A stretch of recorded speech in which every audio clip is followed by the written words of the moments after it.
Well, welcome everyone. We've got a really great opportunity today to get some insights into where the U.S. Army is going with electrification on their platforms. We're joined today by a guest, Major Ryan Ressler from the Army's Future and Concept Center, and also Steve Sokolsky, who is our program manager for our High Efficiency Truck Users Forum, which has been working with the Army for more than 20 years on these topics. And so we want to kind of walk through some of the issues as the Army is really exploring. They're developing a white paper and really thinking about how electrification really builds into their plans going forward. Steve, you want to launch off with the questioning? Sure. Yeah, thanks, Bill. Major Ressler, welcome. Thank you very much for joining us. We appreciate your help, and we appreciate working with you. We started this great new relationship.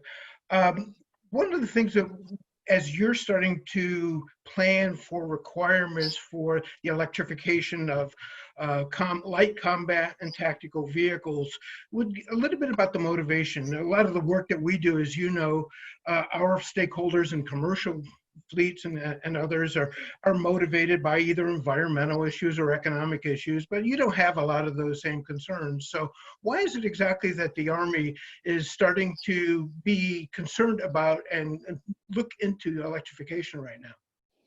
Yeah, so, first off, thank you for having me here. There's a number of operational and tactical benefits that electric propulsion and platform electrification can provide our soldiers. From an operational perspective, we believe hybrid electric vehicles can save a significant amount of liquid fuel, which is an obvious thing. But there's also different things with that we can achieve. Extend our operational reach, our operational duration by minimizing how often we pause for resupply. Every Army has supply and logistic constraints, and fuel's that primary driver.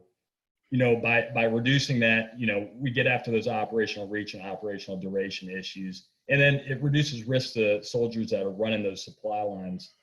Another area that the electrification can improve our fleet is through maintenance. Electric motors and electric drivetrains provide a simpler alternative to the internal combustion engine. And everyone on this, I think, knows that. But we believe that can lead to increased reliability and maintainability of our fleet, to include smaller maintenance areas and less need for resupply. Bottom line, we're seeking a demand reduction. And then there's, on top of that, there's the tactical and operational, aspect, and primarily tactical, I'll talk here. Electrification will hopefully allow us to reduce vehicle signature, both audible and thermal, and we feel that this is going to increase the warfighter's lethality and survivability on the battlefield. The ability to move silently and sit in hide positions without producing an audible signature, we have particular interest in. And, silent watch, is essentially that, maintaining stealth and hide positions, and, running off of solely battery power for hours at a time. So we're looking at increasing that time. We're also interested in something that we're calling formation power. Formation power enables soldiers to recharge, monitor, and manage all organic or habitually attached equipment through the vehicle itself that the crew has. And this is similar to a lot of the technologies today that are in vehicles, but we're going to see a higher demand than in the civilian sector. And then as technology advances, we're looking at, smart power, innovative power management techniques, that I know that the civilian sector is also looking at, So bottom line, we see an inevitable increase in power demand coming down the road, and we want to get ahead of it. It's inevitable. We know it. Right. Yeah, it just seems to be so much that's building on all platforms, whether they become electric drive or not. You need more and more electric power for sure, but electric drive is becoming so important. Mm-hmm. One of the things that I think we're intrigued by, and our commercial industry is, because they would like to be supportive of the Army's goals. Why is now the time to pursue electric vehicles from the Army's perspective? Why is this timing ripe for you? So I think right now we're seeing an apex, so, we have an operational concept out there, or an operational concept of multi-domain operations. And, that gets after our reduced, endurance and things like that. But the technology, from our perspective, has advanced to a point where we feel that it's applicable now to military vehicles. And we're at the point now as well where we feel that it's affordable. one of the things we're helping you now is starting to develop some of these requirements for these lighter combat and tactical vehicles. But what's going to be the overall path that the Army is going to walk through to get to electrification? I know electrification, full electrification is the end goal, but what's going to be the path between now and that end goal? So, like mentioned, the most feasible path we see right now is through the light tactical vehicle fleet as an Army's initial entry point. Our near-term approach is focused on, hybrid drivetrains and even possibly all electric. Our goal is to expand these efforts over time to heavier platforms when the advances in technologies advance to allow us to do that. There's some sustainment challenges out there that we need to address before we do that. But we kind of see it along that way. It has to do with, battery density and vehicle weight, stuff like that. So what are those key challenges? It sounds like you're gonna start on a light tactical platform. But what are the big challenges as you look forward? You mentioned some of them around just energy storage and the availability of it and the density of it. What else is on your list?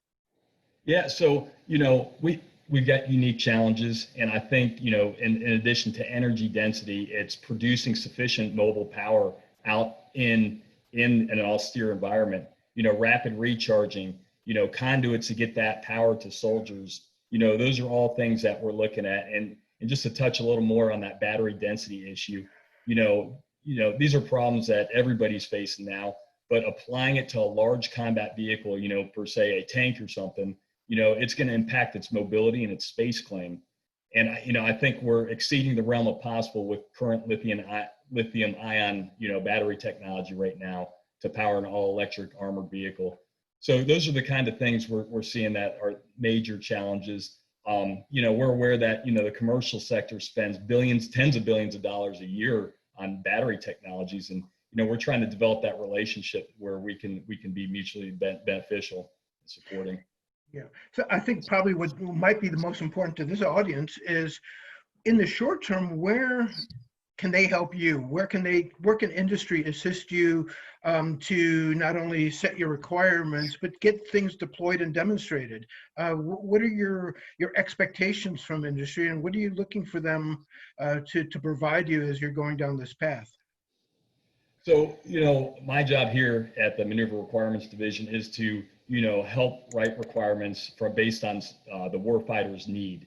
And, we're looking from our organization's perspective at multiple forums to inform industry on our needs, and electrification desirements. We want to better understand what's out there and what's going to be available in the not so distant future, what's in that realm of possible. And then I guess, essentially what I'm saying is we want to develop this mutually supporting relationship with industry, to transition commercial applications to useful military capabilities. So it sounds like anything that HTUF can do and CALSTART running that program to help you connect with industry, build those relationships is just going to be powerful to help you maintain your track. Absolutely. Yeah.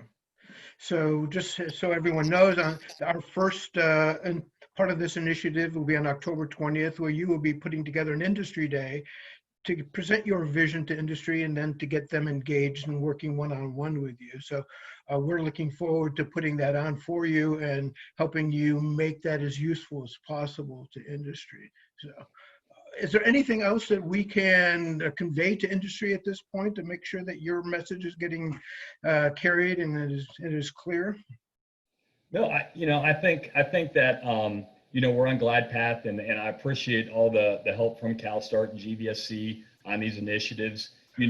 We've got two programs right now out there that one's called the Tactical and Combat Vehicle Electrification initiative that we got going on. We're also calling it TAC-V, and essentially this is kind of developing an umbrella for the Army's fleet on how we want to go about electrifying it and getting that capability out there. And then the second is the Electric Light Reconnaissance Vehicle, or ELRV.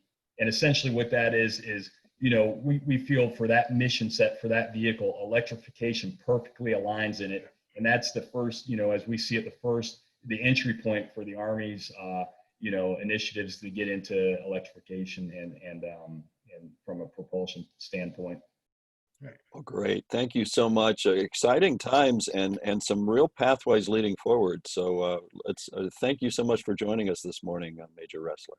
No, I appreciate the time and helping us get this message out. Thank you. Thank you, sir.